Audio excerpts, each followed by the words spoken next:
25,000-ഓളം ആളുകളെയാണ് അൽ മൗലിദുൽ അക്ബറിന് പ്രതീക്ഷിക്കുന്നത്. അവർക്കെല്ലാം ആവശ്യമായ സൗകര്യങ്ങൾ ഒരുക്കുന്നതിന് വേണ്ടി വലിയ ഒരുക്കങ്ങളാണ് നോളജ് സിറ്റിയിൽ നടക്കുന്നത്.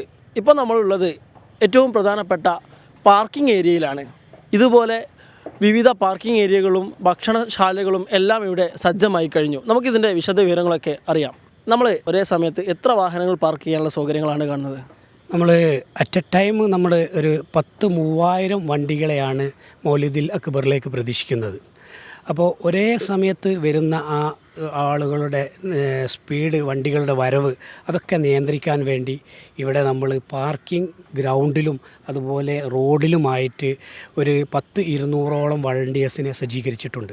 അതുപോലെ തന്നെ ഇവിടെയുള്ള സെക്യൂരിറ്റി ഡിപ്പാർട്ട്മെൻറ്റ്, ഗേറ്റ് നിയന്ത്രണം, അതുപോലെ മറ്റുള്ള റൗണ്ട് അബൌട്ട് നിയന്ത്രണം, മറ്റുള്ള ഭാഗങ്ങളിലെല്ലാം നമ്മുടെ ഇൻമേറ്റ്സ് ആയിട്ടുള്ള സെക്യൂരിറ്റി ടീമും ഉണ്ടാവും.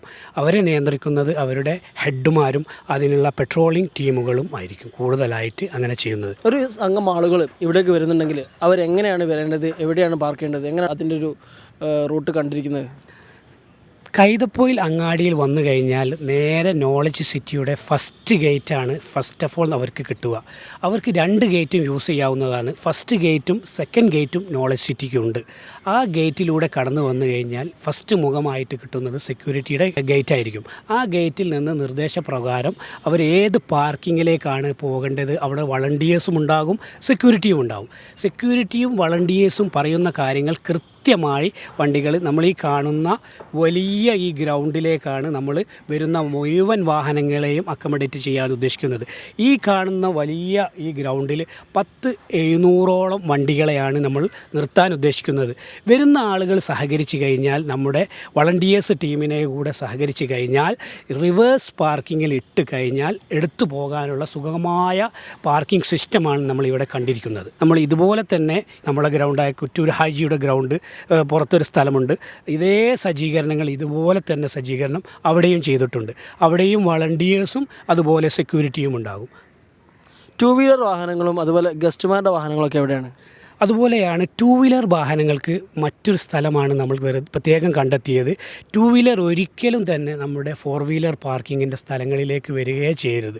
2 വീലർ ചെയ്യേണ്ടത് 2 വീലർ ഒരുക്കിയ യഥാസ്ഥാനങ്ങളുണ്ട്.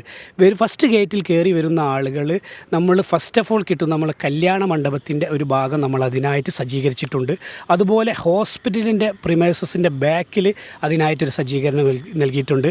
അതുപോലെ വരുന്ന ആളുകൾക്ക് കഞ്ഞി കൊടുക്കുന്ന ഒരു സ്ഥലമുണ്ട്, നമ്മൾക്ക് ഫ്രീ ആയിട്ട് കഞ്ഞി കൊടുക്കുന്ന ഒരു സ്ഥലം. ആ സ്ഥലത്ത് വെച്ച് അവിടെയാണ് 2 വീലേഴ്സ് കംപ്ലീറ്റ് പാർക്ക് ചെയ്യേണ്ടത്. 2000ഓളം 2 വീലേഴ്സ് അവിടെ നമുക്ക് അക്കമഡേറ്റ് ചെയ്യാനുള്ള സൗകര്യം നിലവിലൊരുക്കിയിട്ടുണ്ട്. ഇപ്പോൾ എയ്മർ സ്കൂളിൻ്റെ അതുപോലെ യുനാനി കോളേജിൻ്റെ ഭാഗത്തൊക്കെ എന്താ ചെയ്യുന്നത്? എയ്മർ സ്കൂളിൻ്റെയും യുനാനി കോളേജിൻ്റെ ഭാഗങ്ങളിലൊക്കെ നമ്മൾ ഗ്രൗണ്ടുകൾ സജ്ജീകരിച്ചിട്ടുണ്ട്. അവിടേക്കൊക്കെ നമ്മൾ അക്കമഡേറ്റ് ചെയ്യാനുള്ള ശ്രമങ്ങൾ വളണ്ടിയേഴ്സും അതുപോലെ സെക്യൂരിറ്റി ഡിപ്പാർട്ട്മെൻറ്റും ചെയ്യും.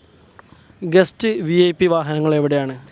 നമ്മൾ ഇതിൻ്റെ ഉള്ളിൽ അന്നൊരു ട്രാഫിക് നിയന്ത്രണമുണ്ടാകും. ട്രാഫിക് നിയന്ത്രണം എന്ന് വെച്ച് കഴിഞ്ഞാൽ ഗേറ്റ് 1 വരുന്ന ആളുകൾ റൗണ്ട് ബോട്ടിൽ ആളുകളെ ഇറക്കി ഈ നേരത്തെ പറഞ്ഞ ഗ്രൗണ്ടിലേക്കാണ് ആളുകൾ പോകേണ്ടത്. അതുപോലെ തന്നെയാണ് ഗേറ്റ് 2 വരുമ്പോൾ നമുക്ക് ഈ ഇവിടെ ബിലാൽ ഗാർഡൻ്റെ അടുത്താണ് ആളുകൾ ഇറങ്ങേണ്ടത്. അവിടെയൊക്കെ നമ്മൾ ബാരിക്കേഷൻ ചെയ്ത് കൃത്യമായിട്ടുള്ള അലോക്കേഷൻസ് ഉണ്ടാവും. അവിടെയൊക്കെ ആളുകൾ ഇറങ്ങുകയും അവിടേക്ക് യഥാ പാർക്കിങ്ങിലേക്ക് പോവുകയും ചെയ്യണം. അതിൽ VIP, VVIP എന്ന് വരുന്ന ആളുകളെ യഥാസ്ഥാനങ്ങളിലുള്ള പാസുകൾ, ചുവപ്പ്, പച്ച എന്നീ പാസുകൾ നമ്മൾ എത്തിച്ചു കൊടുത്തിട്ടുണ്ട്. ആ പാസുകൾ കൃത്യമായിട്ട് കാണിച്ച് കഴിഞ്ഞാൽ നമ്മുടെ പള്ളിയുടെ സൂക്കിൻ്റെ പ്രിമൈസസിൽ 160ഓളം സ്ലോട്ടുകൾ നമ്മൾ പാർക്കിങ്ങിനായിട്ട് വെച്ചിട്ടുണ്ട്. അതുപോലെ തന്നെയാണ് നമ്മൾ നിയർ ബൈ ഷുർബഖാന, അതുപോലെ റൗണ്ട് അബൌട്ട് അവിടെയും കുറഞ്ഞ പാർക്കിംഗ് സൗകര്യങ്ങളുണ്ട്. ഈ VVIPകൾ വരുമ്പോൾ നമ്മൾ പള്ളിയുടെ മുകളിലേക്ക് വണ്ടികൾ ആക്സസ് ചെയ്ത് അവിടെ ആളുകൾ ഇറക്കി തിരിച്ച് യഥാ പാർക്കിംഗ് സ്ലോട്ടുകളിലേക്ക് നമ്മൾ പറഞ്ഞ നേരത്തെ സൂക്കിൻ്റെ അടിയിലുള്ള പാർക്കിങ്ങിലേക്ക് പോകേണ്ടതാണ്. എല്ലാവരും കൃത്യമായിട്ടുള്ള സഹകരണം പ്രതീക്ഷിക്കുകയാണ്. ഇങ്ങനെ ചെയ്തു കഴിഞ്ഞാൽ നമ്മളെ മൗലിദുൽ അക്ബർ ഇൻഷാ അള്ളാഹ് പൂർണ്ണ വിജയമാവുമെന്നാണ് നമ്മളും മാനേജ്മെൻറ്റും കരുതുന്നത്. അൽ മൗലിദുൽ അക്ബറിന് എത്തുന്നവർക്ക് അവരുടെ വാഹനങ്ങൾ ഭദ്രമായി പാർക്ക് ചെയ്യുവാനും അതുപോലെ തന്നെ സുഗമമായി തിരിച്ചു പോകാനുമുള്ള എല്ലാ സൗകര്യങ്ങളും ഇവിടെ ഒരുക്കിയിട്ടുണ്ട്. അവർ കൃത്യമായി ആവിഷ്കരിച്ചിരിക്കുന്ന പ്ലാനിങ് പ്രകാരം നമ്മൾ ഓരോരുത്തരും അതിഥികൾ വരുന്നവർ ഓരോരുത്തരും അവരുടെ നിർദ്ദേശങ്ങൾ പാലിക്കുക എന്നുള്ളത് മാത്രമാണ് അവശേഷിക്കുന്നത്.